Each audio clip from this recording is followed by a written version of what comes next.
Elisha crossed over.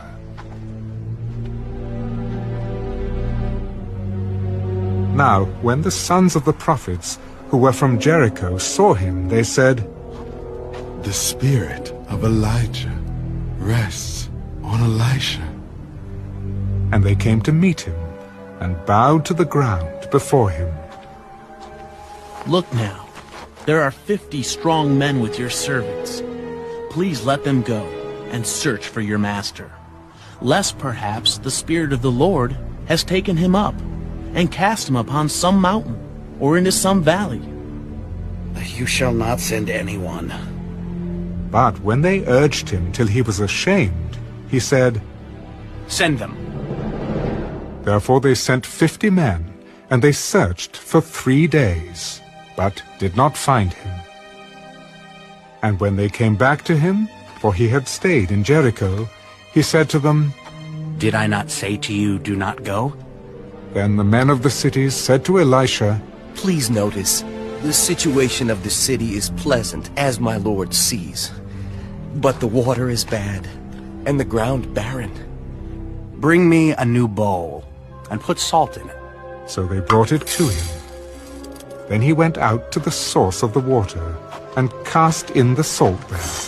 Thus says the Lord, I have healed this water. From it there shall be no more death or barrenness. So the water remains healed to this day, according to the word of Elisha which he spoke.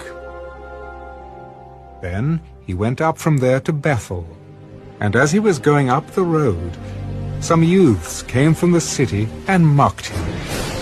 Go up, you bald head! Go up, you bald head! So he turned around and looked at them, and pronounced a curse on them in the name of the Lord.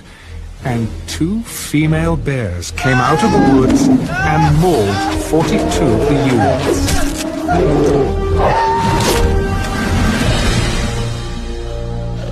Then he went from there to Mount Carmel, and from there he returned to Samaria. 2 Kings, chapter 3. Now Jehoram, the son of Ahab, became king over Israel at Samaria in the 18th year of Jehoshaphat, king of Judah, and reigned 12 years. And he did evil in the sight of the Lord, but not like his father and mother, for he put away the sacred pillar of Baal that his father had made. Nevertheless, he persisted in the sins of Jeroboam, the son of Nebat, who had made Israel sin. He did not depart from them. Now Mesha, king of Moab, was a sheep breeder, and he regularly paid the king of Israel 100,000 lambs, and the wool of 100,000 rams. But it happened when Ahab died, that the king of Moab rebelled against the king of Israel. So King Jehoram went out of Samaria at that time, and mustered all Israel. Then he went and sent to Jehoshaphat, king of Judah. The king of Moab has rebelled against me. Will you go with me to fight against Moab? I will go up. I am as you are. My people as your people. My horses as your horses. Which way shall we go up? By way of the wilderness of Edom. So the king of Israel went with the king of Judah and the king of Edom, and they marched on that roundabout route 7 days. And there was no water for the army, nor for the animals that followed them. And the king of Israel said, Alas, for the Lord has called these 3 kings together to deliver them into the hand of Moab. But Jehoshaphat said, Is there no prophet of the Lord here, that we may inquire of the Lord by him? So one of the servants of the king of Israel answered, Elisha, the son of Shaphat, is here, who poured water on the hands of Elijah. The word of the Lord is with him. So the king of Israel and Jehoshaphat and the king of Edom went down to him. Then Elisha said to the king of Israel, What have I to do with you? Go to the prophets of your father, and the prophets of your mother. No, For the Lord has called these 3 kings together to deliver them into the hand of Moab. As the Lord of hosts lives before whom I stand, surely, were it not that I regard the presence of Jehoshaphat, king of Judah, I would not look at you, nor see you. But now, bring me a musician. Then it happened, when the musician played, that the hand of the Lord came upon him. Thus says the Lord, make this valley full of ditches.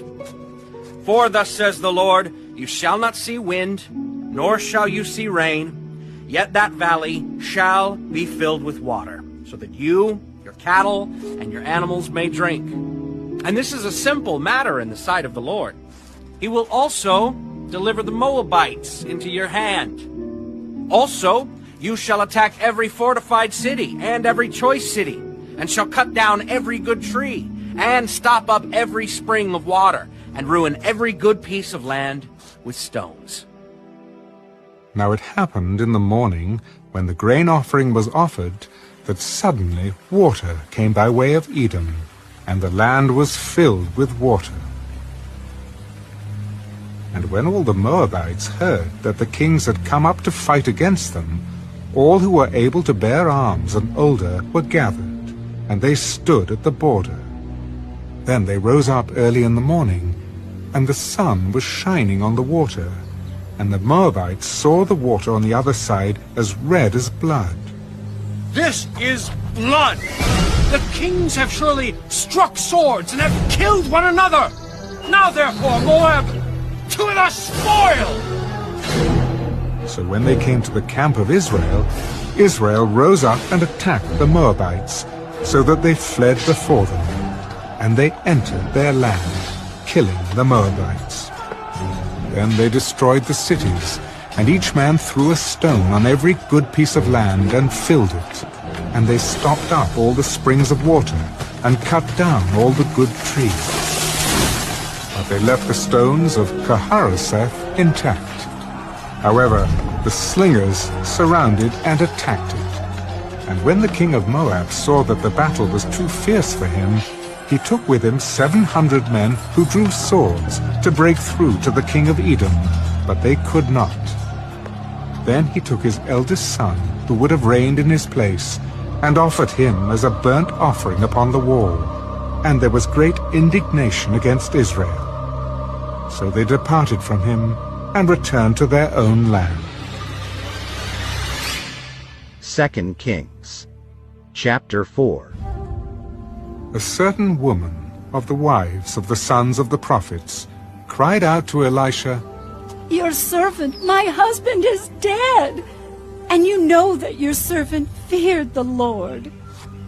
And the creditor is coming to take my 2 sons to be his slaves. What shall I do for you?